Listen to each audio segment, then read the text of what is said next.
Yop les amis, c'est Guilain et on se retrouve pour une nouvelle vidéo. Comme chaque semaine, les sorties de la semaine. Qu'est-ce qu'on a de beau à aller voir au cinéma? Alors, pour vous la faire très simple, déjà j'espère que vous allez bien, moi ça va franchement nickel. Pour vous la faire très simple, du coup comme je le disais, maintenant, j'ai envie de changer un petit quelque chose. Je ne vais pas vous proposer à chaque fois 3, 4, 5 films. Je vais vous proposer les films que j'ai envie de voir, les films qui m'intéressent. Comme ça, s'il y a des films dont je n'ai pas parlé, c'est qu'ils ne m'intéressent pas. Voilà, tout simplement. Donc si là il y en a 3, c'est que ces 3 là me plaisent. Si plus tard il y en a qu'un, c'est qu'il n'y en a qu'un seul qui me plaît. Donc n'hésitez pas à me parler de films dont je n'ai pas forcément parlé. Et à côté de ça, mais j'y reviendrai dans la vidéo, vous le savez, n'hésitez pas à me dire si vous attendez l'un de ces films-là ou si je vous ai donné envie de les découvrir. Et donc, on commence tout de suite avec le premier film. Beast. Alors Beast, pour me faire très simple, j'ai pris mes petites notes encore une fois parce que j'ai pas envie de me tromper. Alors je pense que je vais me louper sur la prononciation et je m'en excuse. Il est réalisé par Balthazar Kormadur. Alors Balthazar Kormadur, vous avez pu le voir dans un film assez méconnu et je dirais même sous-coté. On l'a vu dans À la dérive, sorti en 2018, qui était un excellent thriller survival avec l'actrice principale des films Divergente à l'intérieur et le personnage, l'acteur qui joue Fennec dans les Hunger Games. Fennec, enfin bon, un truc comme ça. Donc en tout cas, un excellent film à la dérive que je vous conseille. Laissez-vous emporter. Et du coup, pour vous la faire simple sur Beast, on est sur un survival. Alors horreur, je sais pas, mais on est en tout cas sur un survival, comme vous le voyez sur les images à l'écran, avec donc Idris Elba, qui joue un docteur qui part avec ses 2 filles en Afrique du Sud et qui va se retrouver la proie d'un lion féroce et assoiffé de sang suite au fait qu'il ait réussi à se libérer de braconniers qui l'ont torturé. Et du coup, pourquoi ce film me donne envie? Déjà très très simple, je suis un amoureux des films survival. Moi, vous me mettez un bon acteur ou un petit truc en plus qui fait pas nanar dans la bande-annonce, vraiment quelque chose d'un peu sérieux, etc. Ou typiquement là, vous me mettez Idris Elba et un lion qui va l'attaquer pendant 1h30, qui gagne, qui perd, je m'en fous, ça me donne tout le temps envie, j'adore le genre survival. Et mon petit plus, vous le voyez à l'écran sur la photo d'en bas, il y a dans ce film Sharlto Copley.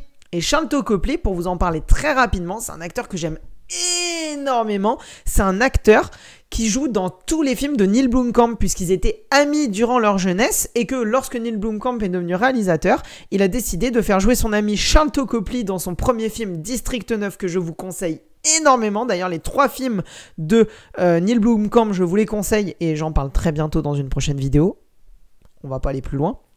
Mais du coup, Sharlto Copley, il vient pour une fois dans un film qui n'est pas de Neil Blomkamp, de ce que j'ai cru comprendre dans un rôle plutôt secondaire, puisqu'il joue la personne en Afrique du Sud qui va gérer l'endroit où le personnage d'Idris Elba et de sa famille vont, une réserve naturelle si je dis pas de conneries.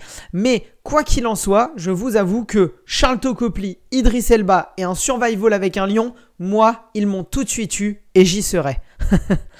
Le deuxième film que j'ai envie de vous parler cette semaine, et oui, ce n'est pas Le Bal des Enfers, un nouveau film d'horreur bien éclaté au sol comme il a l'air, que je ne vais pas du tout aller voir. D'ailleurs, n'hésitez pas à me dire si vous, Le Bal des Enfers vous donne envie.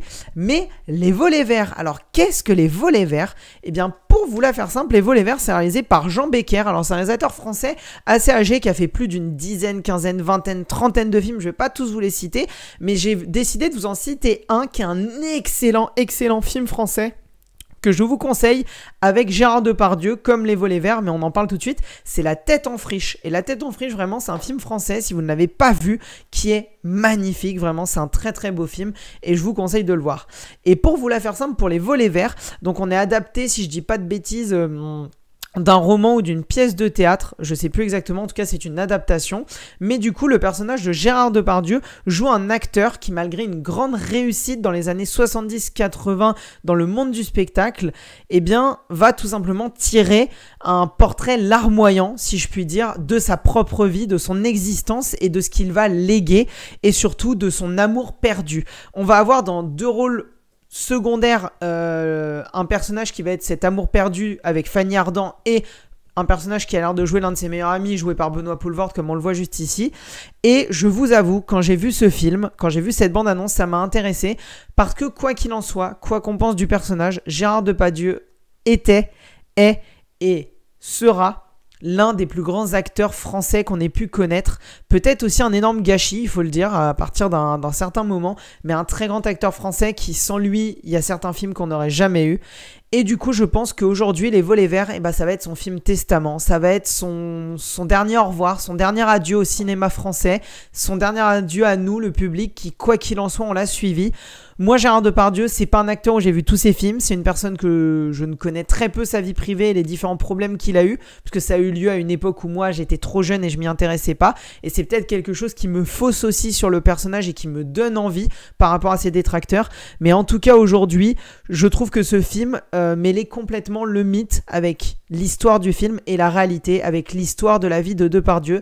Et je pense que ce sera, en tout cas, son plus beau au revoir pour nous, pour le cinéma français, et j'ai vraiment très très hâte de voir Les Volets Verts. Et en troisième film, les amis, évidemment, il fallait que je termine par lui, le nouveau George Miller. Alors George Miller, pour vous faire très simple, c'est le papa des Mad Max et surtout du dernier Mad Max Fury Road, ce chef-d'œuvre, cet excellent film qui est sorti dans les années 2015, l'un des meilleurs divertissements blockbusters, grande ambition depuis Avatar pour moi, en tout cas l'un d'eux. Et aujourd'hui, dans ce film, je vais vous la faire très simple.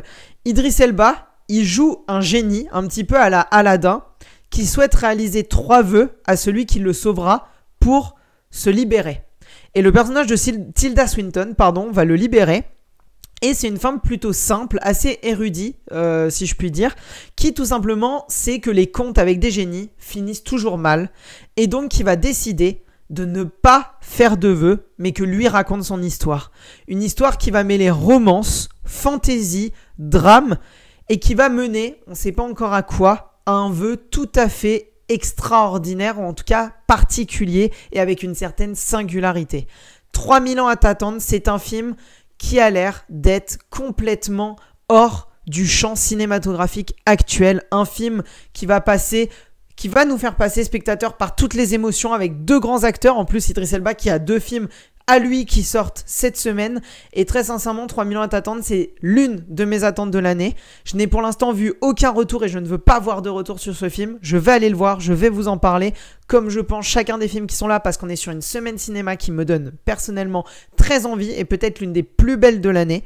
Parce que 3 films qui ont l'air aussi différents et à la fois aussi intéressants le même jour, c'est rarement arrivé. Moi, je vous conseillerais de voir chacun de ces films-là.